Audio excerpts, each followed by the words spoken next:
Abram suas Bíblias no Evangelho de Mateus, capítulo 9.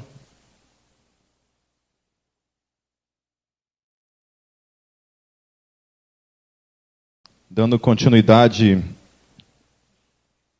à série de estudos nos Evangelhos. Mateus, capítulo 9, versos 14 até o verso 17. O título dessa pregação é O Vinho Novo.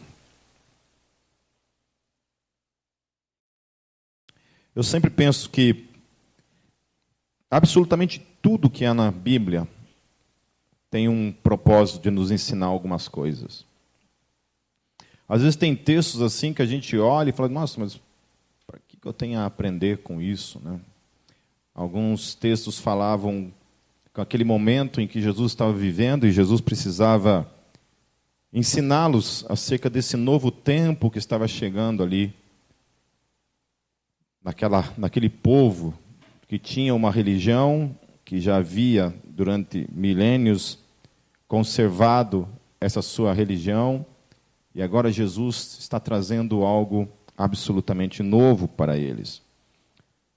E Jesus começa a caminhar com alguns homens, alguns discípulos ali, e aquela religião que já estava ali, e outras seitas, outros grupos ao derredor, começa a observar esse movimento que está acontecendo em volta desse cara chamado Jesus. Hoje, ainda o mundo permanece olhando para todos nós. Permanece olhando para a igreja, de olho em cada movimento meu e teu, cada comportamento diário que eu e você temos no dia a dia. Um amigo que tem consciência de quem você é, pela fé que você confessa, está de olho em tudo.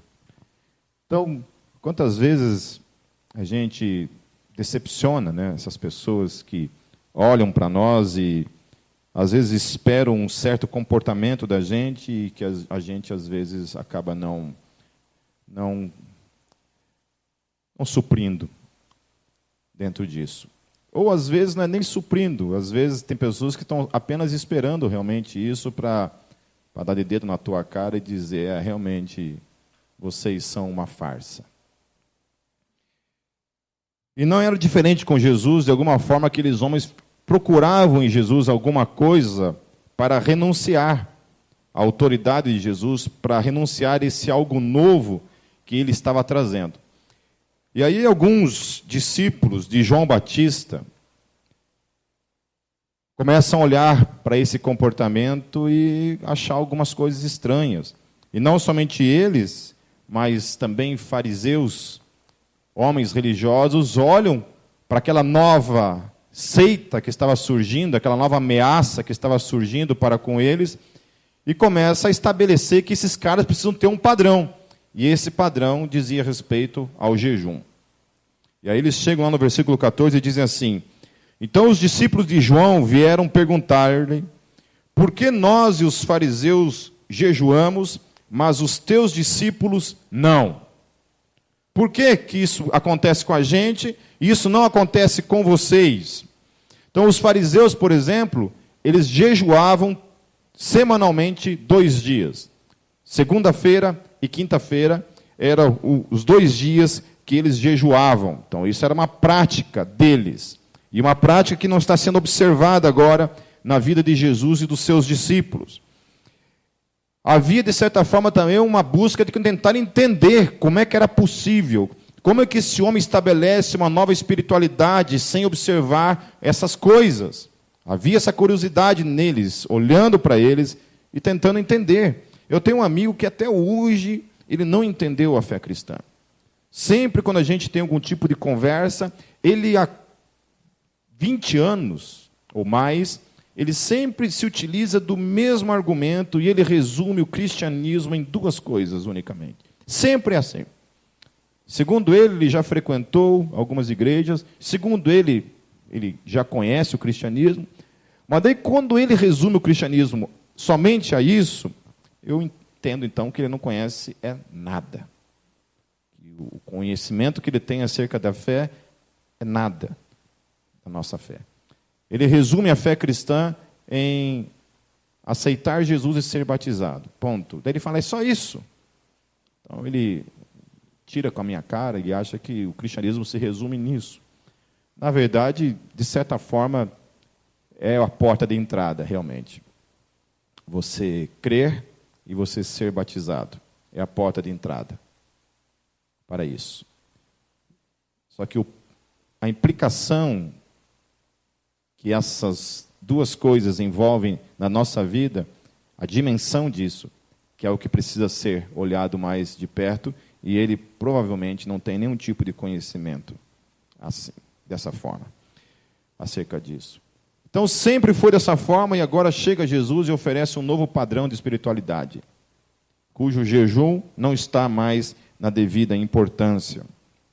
Lá no versículo 15, Jesus ele responde assim, como podem os convidados do noivo ficar de luto, enquanto o noivo está com eles? Virão dias quando o noivo lhes será tirado, então jejuarão. Então Jesus, a primeira coisa que ele não está estabelecendo aqui, é algum tipo de repúdio com relação ao jejum.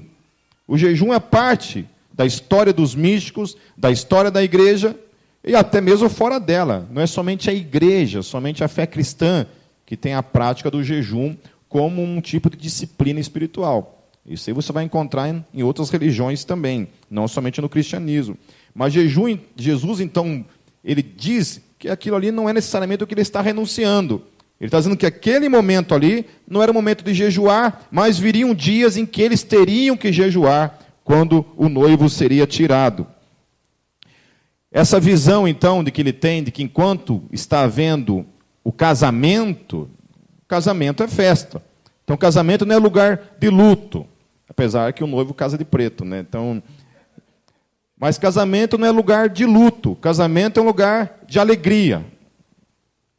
Eu assisti um vídeo essa semana, eu achando que fosse real, mas era só uma espécie de teatro, né? Uma peça de teatro, e eles simularam literalmente um casamento, com padrinhos e tudo, e na hora de dizer sim ou não, a noiva diz não, e sai correndo dentro da igreja. E eu estava achando, porque eu não sabia que era teatro, estava achando assim, caramba, eu pulava com os 2 pés nas costas, dava um jeito, saía, laçava, dava um jeito, né? Trazia de volta. Mas daí isso era uma encenação, daí o pastor aproveita aquele momento todo ali, e ele então fala que é assim que a gente faz com Jesus, porque nós somos a noiva. Então, é mais ou menos isso. Na hora de um casamento, a gente pega e dá as costas para o compromisso que nós dizemos ter para com Ele. Agora, por que Jesus liga a questão do jejum com a questão do casamento? Havia um propósito dele ligar, então, uma coisa que aparentemente não tinha nada a ver com a situação. Os caras estavam falando de uma disciplina espiritual e Jesus liga isso ao casamento. Então, a primeira coisa, então, o casamento é uma grande festa e há uma questão também ligada ao jejum em si. Para que nós fazemos jejum? Há um propósito quando eu faço um jejum. É o esvaziamento. É eu me esvaziar de mim mesmo. Esvaziar-se de certos desejos. Enfraquecer certos desejos na minha vida. Com o propósito de se encher de Deus. Estar cheio de Deus e vazio de mim mesmo. Então eu sacrifico a minha carne para buscar ter uma vida mais cheia da presença do Espírito Santo na minha vida. Amém? Então esse é o propósito do jejum. Aí para Jesus tem tudo a ver com casamento, porque ele é o noivo. Então não havia necessidade daqueles homens jejuarem, porque o noivo estava presente. O propósito pelo qual eles jejuavam, que era estar cheio de Deus, não havia necessidade porque eles estavam já na presença do Deus encarnado, que era Jesus. Se eu jejuo com o propósito de ser cheio de Deus, e eu já estou ao lado do Deus Todo-Poderoso encarnado em Cristo Jesus, não havia propósito então, deles jejuarem. Por isso que ele fala, ô gente, vocês estão num casamento. Quando o noivo for tirado, aí sim vocês terão que voltar a jejuar para se encher dele, para se encher do Espírito Santo que será enviado. Aí sim, mas enquanto eu estou aqui, Jesus diz, então não é necessário que estes homens jejuassem. Agora, uma coisa que é interessante quanto a isso, é que aí que algumas questões da teologia ficam implícitas, e por isso que você tem que ter uma mente bem vasculhadora para perceber a revelação de Deus nas questões implícitas. Coisas que às vezes você lê e não está dizendo de modo explícito, mas está dizendo de modo implícito isso. Em outras palavras, Jesus está dizendo que Ele é Deus. Para que os fariseus jejuavam? Para que os discípulos de João jejuavam? Só havia um objetivo, era se encher de Deus. Jesus está ensinando então que aqueles homens não tinham necessidade de jejuar, porque Deus já estava ali. Amém? Amém? Então nós precisamos perceber essas questões da revelação de Deus de modo implícito nas Escrituras, quando a gente procura olhar o que há inserido ali, que às vezes a gente passa e não percebe. Porque às vezes a gente fica só concentrado na questão do casamento aqui e deixa de entender a razão maior pela qual Jesus está ensinando aqueles homens. Mas, em outras palavras, ele também está ensinando que ele seria tirado, ele seria levado. E nós deveríamos, então, jejuar para ser cheio de Deus. E quando ele é levado na parousia, o jejum volta a fazer parte da igreja. Por isso que Paulo fala que muitas vezes ele esteve em jejum. A igreja, quando ia separar homens, ela jejuava e orava. Então, o jejum é algo importante para a nossa vida. Amém? Esse ano, por que não fazer um ano em que a gente estabelece pelo menos um dia da semana para que você jejue? Um dia da semana. Faça uma aliança com Deus. Obviamente, isso não vai para quem está grávido e não vai para quem tem diabetes. Ok? Certo? Pessoas diabéticas não devem jejuar. Ok? Quem está grávida também não deve. Né? E quem tem solitária aí também morre se não comer, né? Mas por que não? Por que a gente não estabelece esse ano assim? Fala, Deus, quero ser, Deus, fogo vivo. Quero ser, Senhor. Me ajude, Senhor. Sabe, tirar um dia, tirar um final de semana, um sábado, pegar uma bicicleta, ir para o meio do mato, sei lá, ir acampar, chamar os irmãos para ir para a montanha, sabe, passar uma madrugada orando, buscando a Deus.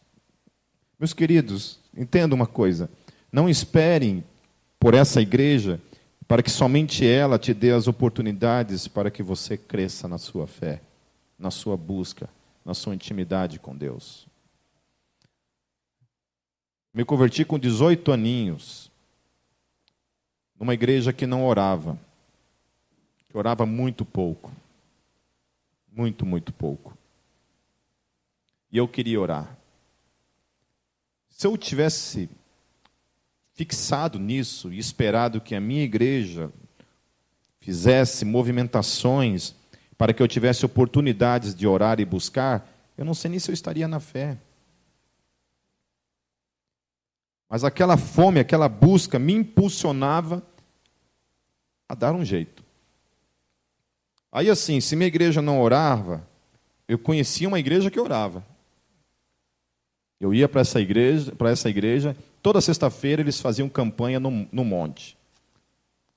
Lá no Foz do Iguaçu não tem um monte. Depois que eu fui entender o que era esse tal do monte. A gente ia para o meio do mato toda sexta-feira orar. Cansei de sair correndo com formiga entrando por dentro da calça, sendo picado por formiga, lagarta e outras coisas mais. Mas estava lá. Uma vez a gente fez no lado do Parque Nacional, a gente ia fazer uma vigília, e chamamos um monte de gente. Bem no fim apareceu só um irmão, só um amigo meu chamado Edivaldo. Aí, só que era na beira do Parque Nacional o negócio. Então, o negócio era death metal. E a gente foi. Chegou lá nessa chácara, ele que sabia o lugar, a gente foi entrando. Quando a gente foi entrando, uma escuridão total, absoluta, assim, eu acho que apareceram uns 10 cachorros, do tamanho de fila brasileiro, aqueles negócios assim, criado no fermento mesmo. E aí eu falei, pronto, lascou tudo, né? E aí a gente começou a repreender, né? Está amarrado em nome de Jesus. E aí apareceu alguém lá que ligou a luz lá e atendeu a gente e tal. Daí a gente falou por que a gente estava lá. E fomos lá para o meio do mato. E a gente no meio do mato, orando. Gente, num cagaço. Eu sou bem macho para essas coisas, sabe? E aí nós dois, lá no meio daquele mato, só nós dois, um vento, vento, vento. E a gente via umas coisas estranhas passando assim. E nós ficamos ali a noite toda ali, mais clamando por nós mesmos do que por qualquer outra coisa. Mas era isso, a gente se enfiava em umas coisas. Mas por que se enfiava nessas coisas? Fome de Deus. Queria Deus na minha vida. Deus, eu quero você. Te amo, Senhor. Não sei viver uma vida que não seja uma vida de busca. E por meio do mato orar. E aí não bastasse isso, a gente reuniu os jovens da igreja e falou assim, galera, todos os dias, 6:30 da tarde, a gente vai vir para a igreja orar. Daí, todos os dias, os jovens que não estudavam à noite, às vezes até mesmo os que estudavam à noite, iam para a igreja e a gente orava das 6:30 até 7 horas. Todos os dias, de segunda a sexta-feira. Aí chegava o final de semana, meus queridos, a gente estava incendiado da presença de Deus. E a gente ia para a rua pregar o evangelho. Passava as madrugadas pregando o evangelho, cheio de Deus. A presença de Deus, e Deus nos usava poderosamente. Quando a Bíblia fala que todo aquele que está em mim, esse produz fruto, mas aquele que não produz fruto é cortado e lançado fora, é algo que a gente tem que prestar atenção. Quais são as razões que a minha vida não dá fruto? Meu ministério anda, e eu não consigo gerar fruto na minha vida. Não só fruto de mudança de comportamento, de caráter, mas fruto também no sentido de anúncio do evangelho, de ver vidas sendo salvas por algo que você fala, por algo que a sua vida denota na vida dessas pessoas. Aí Jesus ele fala assim, nossa, falar Jesus e jejum hoje vai ser difícil, porque toda hora que eu vou falar Jesus, parece que eu vou falar jejum. Versículo 16 diz assim, ninguém põe remendo de pano novo em roupa velha, pois o remendo forçará a roupa, tornando pior o rasgo. Nem se põe vinho novo em vasilhas de couro velhas. Se o fizer, as vasilhas se rebentarão, o vinho se derramará e as vasilhas se estragarão. Pelo contrário, põe-se vinho novo em vasilhas de couro novas e ambos se conservam. Então Jesus está colocando em choque também essa questão do sistema antigo, que era o sistema da lei, do judaísmo, e agora está colocando em xeque isso com um novo sistema que está surgindo. Uma nova forma de ver a fé, onde ela não é mais regida por essas leis, mas ela é regida pelo Espírito dele habitando em cada um de nós. Ele compara essa questão do vinho novo sendo colocado num odre velho, porque um odre velho ele já perdeu a elasticidade. A lei é isso. A lei ela é delimitada a sua elasticidade. ela não tem misericórdia, por exemplo. Na lei, fez, pau, martelo, julgamento, fechou, é isso. Não há uma opção, não há negociação. Na lei é assim, estou falando da lei de Deus, não a lei que está aí, que você paga dezão, você sai na boa. Mas a lei de Deus é assim, ela não tem elasticidade, ela é fixa, ela coloca o homem debaixo da condenação e não tem conversa. Jesus, então, ele vem e estabelece uma nova forma de vinho, um vinho que é novo. E para esse vinho ser novo, como ele é novo, ele não cabe mais dentro desse sistema fechado, que é o legalismo. Ele precisa estar dentro de algo também novo. É um odre novo, um odre que se estica, um odre que é capaz de comportar a graça. Por isso que a graça não cabe dentro da lei. Ela é algo novo, literalmente novo para mim e para vocês. Assim como a gente também não usa roupa velha em casamento, né? Você tem que ser muito favela para ir num casamento de chinelo de dedo, né? Alguma coisa assim. Quando você vai para um casamento, você coloca uma roupa nova, né? Ou pelo menos a melhorzinha que você tiver no teu guarda-roupa do boqueirão, né? Pelo menos isso. A melhorzinha que tiver aí você vai utilizar para ir no casamento. Em Jesus, ele está dizendo isso, que é uma nova roupa, que agora é dada a mim e a você. Não é uma roupa mais legalista, mas agora é uma roupa movida por essa graça. Por isso que a velha vida que eu e você tínhamos, ela não pode ser remendada. A velha vida que diz respeito à minha e à tua vida no pecado, essa vida não pode ser remendada. O que Jesus precisa fazer comigo e com você, no que diz respeito a essa velha vida? Deus precisa matar eu e você, literalmente. A gente pensa que Deus nos aceita da forma como a gente é, né? É mentira isso. Não existe nas Escrituras que Deus te aceita da forma que você é. Não existe isso nas Escrituras, meus queridos. Deus odeia o pecado. Nós somos inimigos de Deus, Paulo fala. Por isso que nós precisamos morrer em Jesus, porque Jesus precisou ser morto no meu lugar. Em outras palavras, Deus me matou em Cristo Jesus. Por isso que não tem como você falar que Deus te aceita da forma como você é. E nem eu dizer que Deus me aceita da forma como eu sou. Deus não aceita da forma como eu sou. Deus precisa me pegar, me crucificar em Cristo Jesus, matar essa velha criatura, para que então o seu espírito possa habitar numa nova criatura. Aleluia. O pacto de Deus está ligado a novas criaturas, pessoas que são novas, não tem nada mais a ver com o velho. O velho já passou, eis que tudo se fez novo em Cristo Jesus. Agora eu e você somos novos. Por isso que o vinho dele agora pode entrar nesse odre que é novo, que é elástico, que a graça agora comporta. Ele não é perfeito, mas agora ele está envolto num outro sistema de crença que é a graça. E ele agora estica.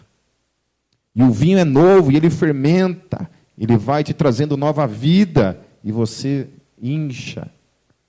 E agora isso não tem mais limite, porque é a graça que está ali. Eu não estou dizendo do pecado. Agora aqui não. Quando você pecou uma única vez, Paulo fala, uma única vez que você peca na sua vida, você já está condenado.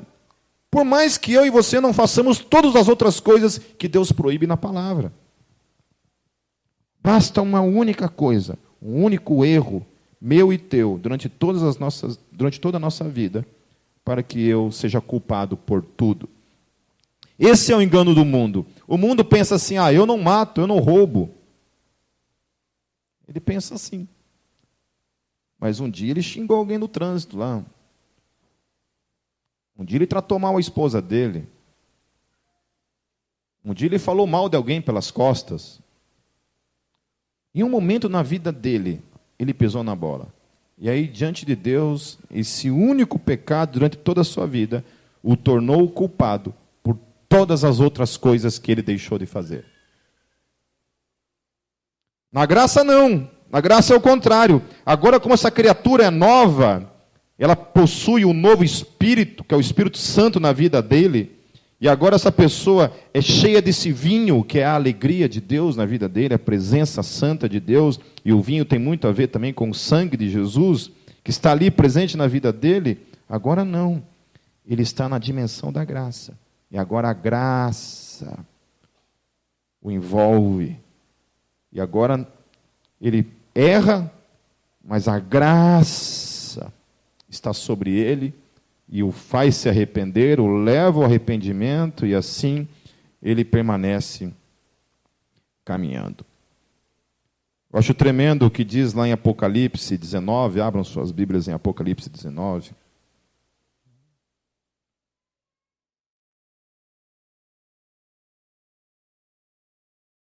Apocalipse 19, versos 7 a 9.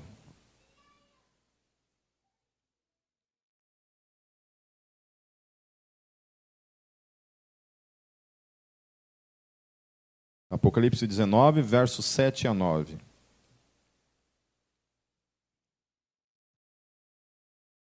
Diz assim o texto: regozijemo-nos e alegremo-nos e demo-lhes glória, porque vindas são as bodas do Cordeiro e já a sua esposa se aprontou. Aleluia. Nós somos essa noiva aguardando esse grande dia.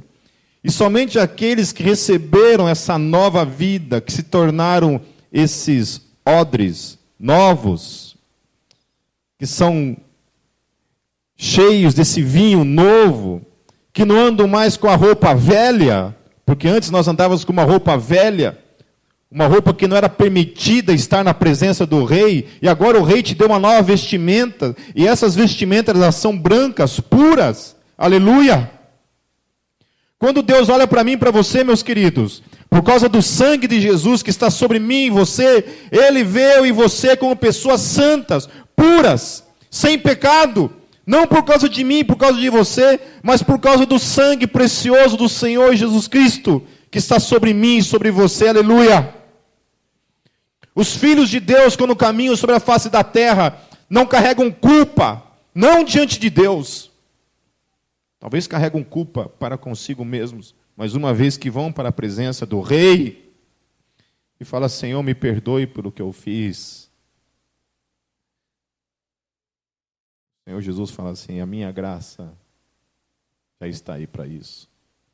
E a gente é renovado, é redimido, Deus nos perdoa, mas a gente nunca volta para essa roupa velha. Porque a roupa velha, como eu já falei, não existe perdão na roupa velha. Quem não está em Cristo permanece com a roupa velha, por mais que ele se arrependa. Se ele não está em Cristo Jesus, ele está ainda debaixo da roupa velha. Agora, em Cristo Jesus, não. A gente anda de branco o tempo todo diante do Senhor.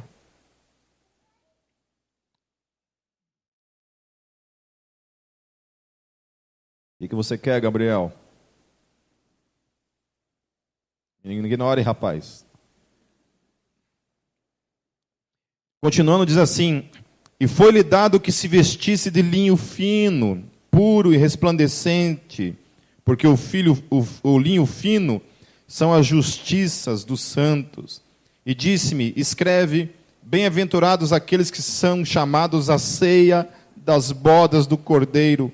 E disse-me: estas são as verdadeiras palavras de Deus. Meus queridos, nós temos essa vestimenta nova, porque um dia nós vamos entrar nas bodas do Cordeiro, aleluia, para todo sempre. Aleluia. O que isso gera em você, meu querido? Só de pensar nisso, eu tenho vontade de me prostrar diante de Deus com a boca no pó, em gratidão, porque um dia esses céus serão se abrir e nós seremos levados para essa grande festa que será eterna, na presença do nosso Rei. E aí o que é triste nisso tudo é o que Mateus 22, de 1 a 14, para a gente terminar. Quero ler esse texto também, que também fala acerca das bodas.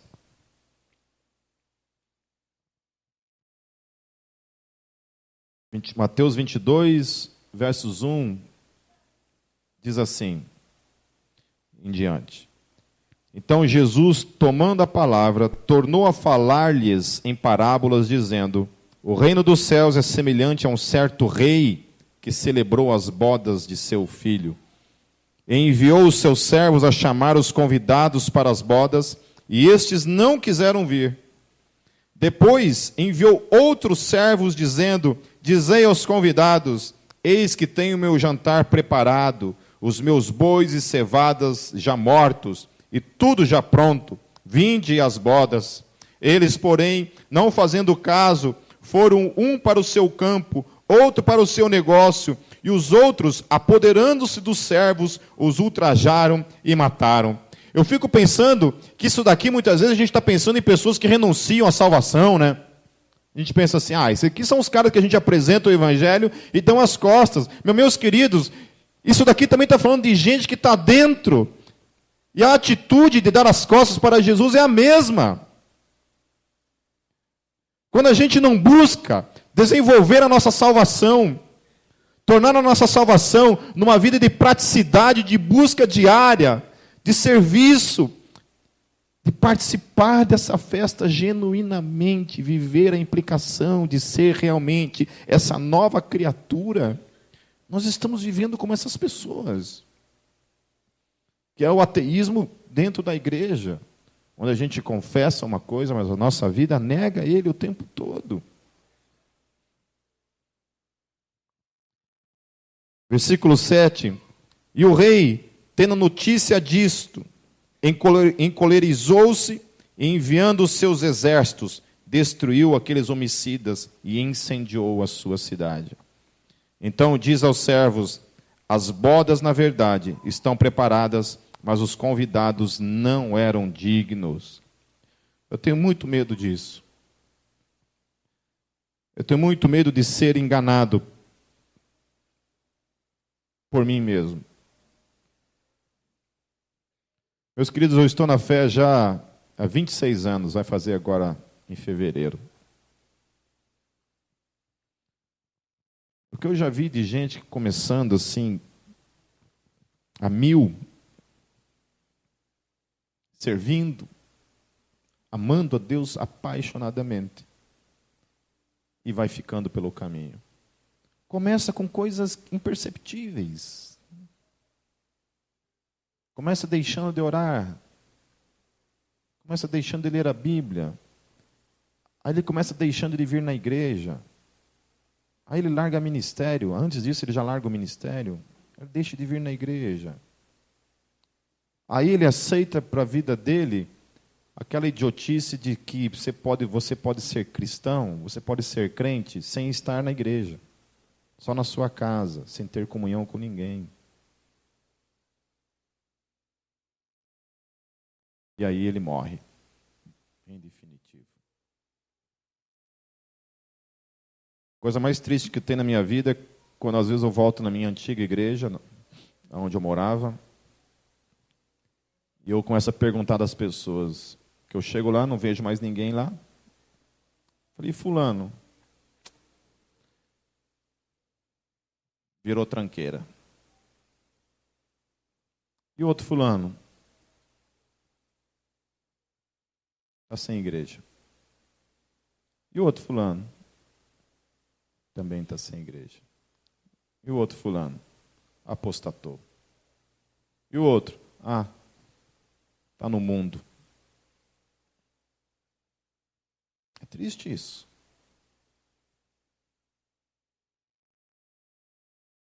Triste isso. No versículo 9 ele fala assim: e depois as saídas dos caminhos e convidai para as bodas todos os que encontrardes. E os servos, saindo pelos caminhos, ajuntaram todos quantos encontraram, tanto maus como bons, e a festa nupcial foi cheia de convidados. E o rei, entrando para ver os convidados, viu um ali que não estava trajado com veste de núpcias. E disse-lhe: amigo, como entraste aqui, não tendo veste nupcial? E ele emudeceu.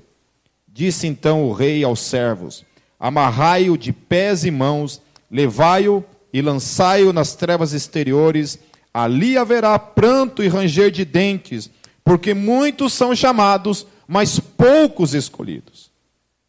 Repita comigo: porque muitos são chamados, mas poucos escolhidos.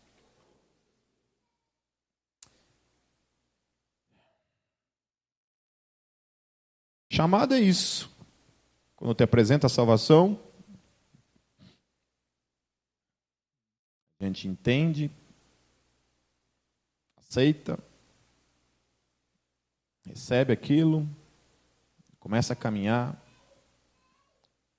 e aí aquilo começa a perder a sua importância, o seu gosto, o seu valor.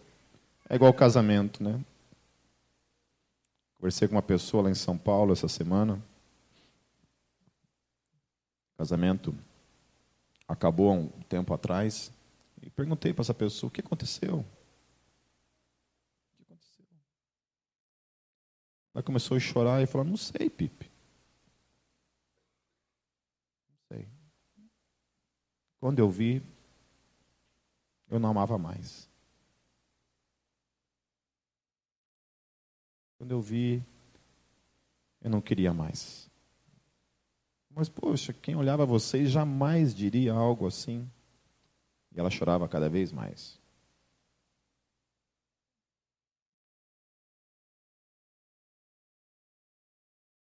E essa realidade do que a gente tem visto acontecendo com muitos e muitos casamentos hoje no nosso mundo, nunca foi uma coisa tão trágica hoje olhar para a família e ver o que está acontecendo com a família.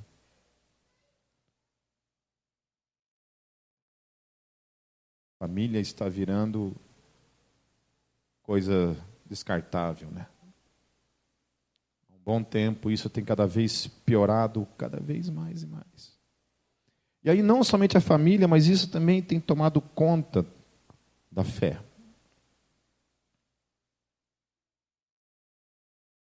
Todo ano a gente tem a escola compacta e mais ou menos uns 60 alunos passam pela escola compacta todo ano. E muitos saem de lá a mil, assim, criando projetos, fazendo coisas, realmente revolucionando a igreja local, a sua vida, a sua faculdade, a sua escola, os seus amigos, de alguma forma. Mas muitos saem de lá, como eu encontrei um outro menino, que estava lá, que ele apareceu por um acaso lá, eu falei assim: e aí, cara, como é que você está?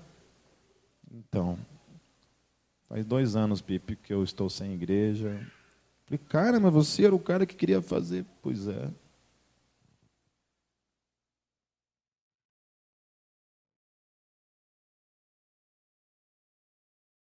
Então, meus queridos, 2016 é um ano que Deus nos deu como presente. Um ano para que cada dia tenha a sua importância devida. Cada dia que nós devemos nos prostrar e buscar o nosso Deus incessantemente, se esforce para isso em nome de Jesus. O reino dos céus é tomado à força, meus queridos. O reino dos céus é tomado à força todos os dias. Estava lendo um livro de um teólogo chamado N.T. Wright, e o N.T. Wright que fala, uma das coisas que ele fala ali que é interessante e diz respeito a essas questões que a gente criou nessa nova geração, e por causa dessas coisas nós fomos se perdendo, que é essa ideia de que você tem que fazer somente aquilo que você tem vontade de fazer. Em outras palavras, o tal do espontâneo, né? Não espontâneo no louvor, não estou dizendo disso. Aquela coisa assim que, se você se forçar para orar, você está sendo uma pessoa religiosa. Porque isso é religião. A religião é você fazer as coisas mecanicamente falando. Não, mas as coisas do Espírito fluem. Nossa, você não sente nem esforço. Você ora horas e horas e você não faz nenhum esforço. Você não faz esforço para pregar o Evangelho. Você não faz esforço para ir na igreja. Você não faz esforço para ir na Bíblia. Em nenhum lugar da planeta Terra isso existe, meus queridos. Todos nós temos que fazer um esforço além das forças para orar. Alguns menos do que outros. Para ler a Bíblia, para vir na igreja, para servir no ministério. Essa semana a gente ficou 2 semanas, aula de manhã, tarde e noite, manhã, tarde e noite, manhã, tarde e noite. Eu não aguentava mais. Eu estava assim, Deus, dá um desconto. Não aguentava mais. Uma vez eu cheguei para o meu pastor, um discipulado de pastores assim, e a gente teve um momento de rasgar o coração ali e falar, né? Isso faz uns 4 anos atrás. E aí eu levantei minha mão e falei assim, queria dizer que eu não aguento mais. Não aguento mais. Não aguento mais ser pastor. Como é que vocês fazem? Como é que vocês lidam com isso? Eu não aguento mais. Se alguém quiser assumir lá, ó, não aguento mais. Ele olhou para mim, as palavras de amor.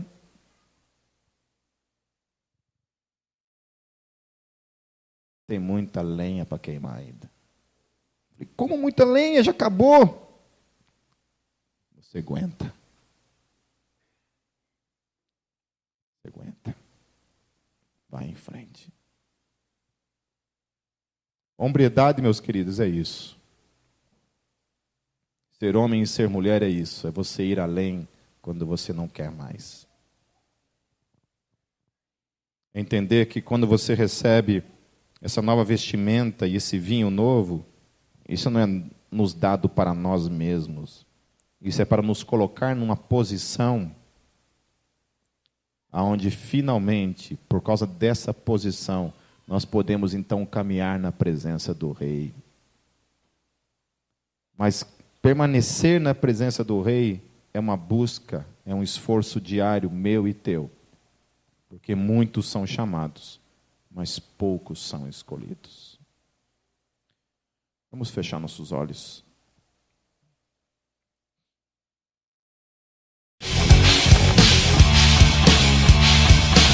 Esse mundo tem tentado me empurrar